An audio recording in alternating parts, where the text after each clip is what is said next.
میں سے بہترین لوگ وہ ہیں جو قرآن سیکھے اور سکھائے۔ میری زندگی کا مقصد تیرے دین کی سرفرازی، میں اسی لیے مسلمان، میں اسی لیے نمازی۔ میری اپنے ایک دوست سے بات ہو رہی تھی، وہ مجھے بتا رہے تھے کہ قرآن کو بغیر سمجھے پڑھنے پر بھی ثواب ہے۔ پھر انہوں نے مجھے کچھ ریفرنسز بھی دیے جس میں قرآن عربی میں پڑھنے پر ثواب کی بات کی گئی تھی۔ میں نے سوچا جب قرآن عربی میں پڑھنے پر ثواب موجود ہے، غالباً ہر لفظ پڑھنے پر 10 نیکیاں لکھی جاتی ہیں، تو پھر لوگ اس کو سمجھنے کی طرف کیوں جائیں گے؟ یہی سوال میں نے قرآن سے کیا۔ دیکھیں قرآن کیا جواب دیتا ہے۔ سورہ قمر آیت نمبر 17، آیت نمبر 22، آیت نمبر 32 اور آیت نمبر 40۔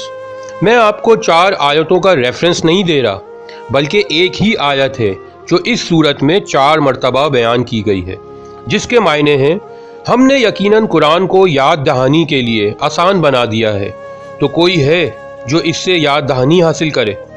آیت کے معنی نشانی کے ہوتے ہیں۔ ہم جانتے ہیں کہ قرآن اللہ کا کلام ہے، تو ہم بہت آسانی سے سمجھ سکتے ہیں کہ اللہ نے قرآن کی ہر آیت اس لیے نازل کی ہے کہ جس سے اس کے لکھنے والے کی یاد آئے۔ لیکن اصل سوال وہیں کا وہیں کھڑا ہے کہ کیا قرآن کو سمجھ کر پڑھنا ضروری ہے، جبکہ بغیر سمجھے بھی ثواب مل جاتا ہے؟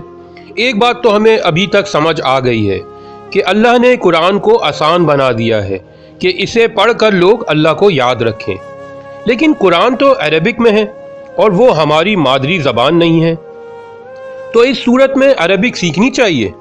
اس بات کو ایک مثال سے سمجھتے ہیں۔ ایک شخص دیہاتی ہے جو پڑھا لکھا بھی نہیں ہے، نہ اس کے پاس اتنے وسائل ہیں کہ وہ عربی سیکھ سکے۔ اگر ایسی صورت میں وہ شخص قرآن کو عربی میں پڑھ جائے تو اسے ضرور ثواب ملے گا، اور اگر وہ اٹک اٹک کے قرآن پڑھے تو ثواب دگنا ہو جائے گا، اور اگر وہ عربی بھی نہ پڑھ سکے تو صرف ثواب کی غرض سے انگلی ہی پھیرتا رہے تو یقیناً اللہ اس کی نیت پر اسے ثواب ضرور دے گا۔ لیکن اس کے برعکس اگر کسی شخص نے گریجویشن کی ہو، ماسٹرز کی ہو، اپنی زندگی کے 14-15 سال تعلیم حاصل کرنے میں نکالے ہوں، یا پروفیشنل ڈگری کی ہو، جس کے پاس سارے ریسورسز ہوں کہ وہ آسانی سے کوئی بھی زبان سیکھ سکے، جو آلریڈی اپنی زندگی کے کئی سال ایک دوسری زبان انگلش کو سیکھنے میں لگا چکا ہو، اب وہ یہ ایکسکیوز پیش کرے کہ عربی اس کی مادری زبان نہیں ہے اور وہ صرف بغیر عربی سمجھے صرف ثواب حاصل کرنے کے لیے قرآن پڑھے گا، تو اس کا معاملہ اللہ کے نزدیک ڈیفرنٹ ہوگا اس دیہاتی کے معاملے سے۔ اس آدمی کو جو ثواب ملے گا صرف عربی میں قرآن پڑھنے کا، وہ اس گناہ سے کم ہوگا جو عربی نہ سیکھنے کی وجہ سے اسے ملے گا۔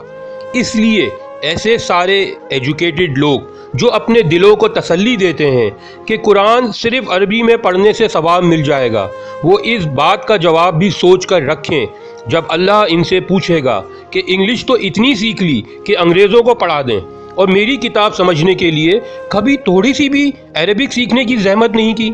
اللہ پاک سورہ عنکبوت آیت نمبر 69 میں کہتے ہیں، جو لوگ اللہ کی راہ میں کوشش کریں گے ہم یقینی طور پر انہیں رستہ دکھائیں گے، بے شک اللہ نیک کام کرنے والوں کے ساتھ ہے۔ ہم تو کوشش بھی نہیں کرتے اور اس بات کے پیچھے چھپنے کی کوشش کرتے ہیں کہ صرف عربی پڑھنے سے ثواب مل جاتا ہے۔ قرآن کی ایک خوبی یہ بھی ہے کہ جس طرح اللہ پاک اپنے بارے میں کہتے ہیں کہ میرا بندہ مجھ سے جیسا گمان رکھے گا مجھے ویسا ہی پائے گا، بالکل اسی طرح اللہ کے کلام میں بھی یہ خوبی ہے کہ آپ جس نیت سے قرآن کی طرف بڑھیں گے قرآن سے وہی کچھ آپ کو ملے گا۔ سورہ بقرہ آیت نمبر 26 میں اللہ پاک بیان کرتے ہیں، وہ اس سے بہت سے لوگوں کو گمراہ کرتا ہے اور بہت سے لوگوں کو ہدایت دیتا ہے، اللہ اس سے نافرمانوں کے سوا کسی کو گمراہ نہیں کرتا۔ یقیناً جب بھی ہم اللہ کی کتاب سے ہدایت کے متلاشی ہوں گے اللہ ہمیں ہدایت نصیب فرمائے گا۔ اللہ اپنے بندوں کو کبھی اکیلا نہیں چھوڑتا۔ میرے واسطے دعا کیجیے گا اور میری ویڈیوز کو سب کے ساتھ شیئر کر کے اس کام میں میرا ساتھ دیجیے گا۔ شکریہ۔